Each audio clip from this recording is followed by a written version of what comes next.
ఏపీలో సర్పంచ్ ఎన్నికలు నిర్వహించేందుకు రాష్ట్ర ఎన్నికల కమిషన్ సిద్ధమవుతోంది. మున్సిపాలిటీలు, కార్పొరేషన్ల పదవీకాలం 2026 మార్చిలో ముగియనుండగా ఏప్రిల్తో సర్పంచుల పదవీకాలం ముగియనుంది. ఈ క్రమంలో గ్రామ పంచాయతీ విభజనపై ఉన్న నిషేధాన్ని ఎత్తివేయాలని ప్రభుత్వానికి రాష్ట్ర ఎన్నికల కమిషన్ లేఖ రాసింది. దీనిపై ప్రభుత్వం సానుకూలంగా స్పందించింది. గ్రామ పంచాయతీల విభజనపై ఉన్న నిషేధాన్ని తాత్కాలికంగా ఎత్తివేసింది. ఇదిలా ఉంటే ఏపీలో వివిధ గ్రామాల్లో అధికారంలో ఉన్న వైసీపీ మద్దతుతో గెలిచిన సర్పంచులు తమ ఇష్టారాజ్యాన్ని కొనసాగిస్తున్నారు.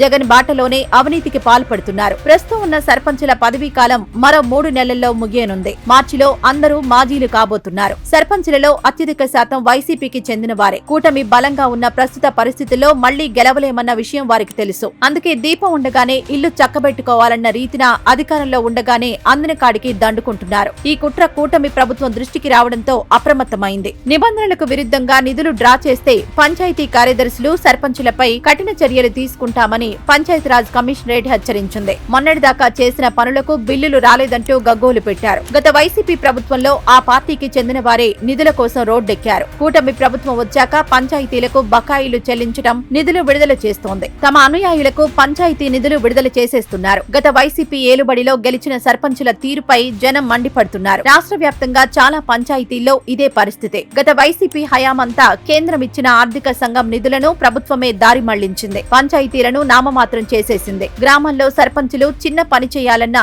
నిధులు లేని దుస్థితి. కూటమి ప్రభుత్వం వచ్చాక గ్రామాలకు మళ్లీ మహర్దశ తీసుకువచ్చింది. ఇటీవల పంచాయతీరాజ్ శాఖలో భారీగా సంస్కరణలకు శ్రీకారం చుట్టారు. పంచాయతీ కార్యదర్శులకు పదోన్నతులు కల్పించారు. అభివృద్ధి పనులు చేపడుతున్నారు. కేంద్ర ప్రభుత్వం నుంచి రావాల్సిన ఆర్థిక సంఘం నిధులను రాష్ట్ర ప్రభుత్వం చొరవ చూపించి తీసుకొచ్చింది. పంచాయతీలకు బకాయిలన్నీ చెల్లించేసింది. తాజాగా మరో 1000 కోట్ల దాకా పంచాయతీలకు నిధులు విడుదలయ్యాయి. ఈ నిధులను అభివృద్ధి పనులకు వెచ్చించాల్సిన సర్పంచులు తమ పదవీ కాలం ముగిసేలోపు ఏదో ఒక రకంగా ఖర్చు చేసినట్లు చూపించి జేబులో వేసుకోవాలని చూస్తున్నారు. పంచాయతీల్లో ఒక్క పైసా కూడా లేకుండా ఖజానా ఖాళీ చేయాలన్న ప్రయత్నాల్లో నిమగ్నమై ఉన్నారు. కొన్ని చోట్ల పంచాయతీ కార్యదర్శులే సర్పంచులకు 15వ ఆర్థిక సంఘం నిధులు ఎలా కాజేయాలో సలహాలిస్తున్నారనే ఆరోపణలొస్తున్నాయి. పంచాయతీరాజ్ ఆర్డబ్ల్యూఎస్ ఏఈలు నిధులు స్వాహా చేయడానికి అవసరమైన మార్గాలను సర్పంచులకు సూచిస్తున్నారనే విమర్శలొస్తున్నాయి. వైసీపీ నేతల గుప్పిట్లో ఉన్న రిజర్వ్డ్ పంచాయతీల్లో యథేచ్ఛగా నిధులను స్వాహా చేస్తున్నారు. కాదేది అవినీతికి అనర్హం అన్నట్టుగా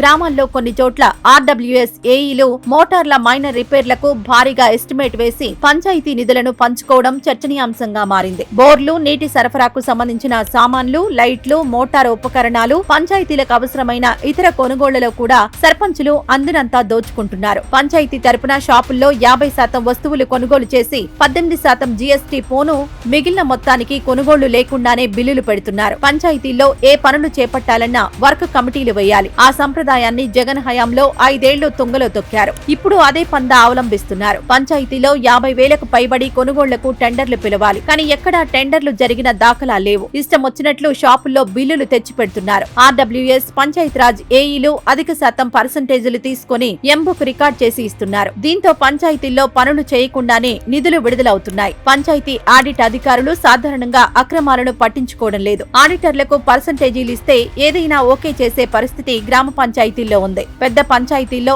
ఆడిట్ చేసేందుకు ఆడిటర్ కు లంచంగా 1,00,000 నుంచి 1,50,000 దాకా చెల్లిస్తున్నారు. లేని పనిని ఉన్నట్టుగా చూపి బిల్లులు పెట్టి పంచాయతీల నిధులు డ్రా చేస్తున్నారు. గతంలో ట్రెజరీ ద్వారా బిల్లులు సమర్పించేవారు. ట్రెజరీ అధికారులు సరిచూసుకొని బిల్లులు విడుదల చేసేవారు. ఇప్పుడు కేంద్రం ఆదేశాలతో ట్రెజరీల నుంచి తప్పించి సిఎఫ్ఎంఎస్ ద్వారా బిల్లులు అప్లోడ్ చేస్తున్నారు. కొన్ని మేజర్ పంచాయతీల్లో ఏవేవో బిల్లులు పెట్టి డ్రా చేస్తున్నారు. ఎక్కడైనా పంచాయతీల్లో ఫిర్యాదులొస్తేనే సిఎఫ్ఎంఎస్ లో అప్లోడ్ చేసిన బిల్లులను పరిశీలిస్తున్నారు. లేకపోతే ఆ బిల్లుల గురించి పరిశీలించే వ్యవస్థ గ్రామ పంచాయతీల్లో లేదు. మున్సిపాలిటీల్లో డబ్బులు డ్రా చేయాలంటే ముందు ప్రీ ఆడిట్ చేస్తారు. గ్రామ పంచాయతీల్లో అలాంటి విధానం లేదు. పంచాయతీల్లో స్టాక్ రిజిస్టర్లు పెట్టకుండానే కొనుగోలు చేయకుండా కొనుగోలు చేసినట్లు డబ్బులు డ్రా చేస్తున్నారు. గ్రామ పంచాయతీల్లో ఆర్థిక సంఘం నిధుల స్వాహాకు సర్పంచులు తెరదీయడంతో పంచాయతీరాజ్ కమిషనరేట్ అధికారులు అప్రమత్తమయ్యారు. అన్ని పంచాయతీలకు ఇప్పటికే పలు సూచనలు చేశారు. నిబంధనలకు విరుద్ధంగా 15వ ఆర్థిక సంఘం నిధులు డ్రా చేస్తే పంచాయతీ కార్యదర్శులు, సర్పంచులపై కఠిన చర్యలు తీసుకుంటామని హెచ్చరించారు. పనులు చేయకుండానే బిల్లులు పెట్టినా చర్యలు తప్పవంటున్నారు. అసలే ఆర్థిక ఇబ్బందుల్లో ఉన్న రాష్ట్ర ప్రభుత్వానికి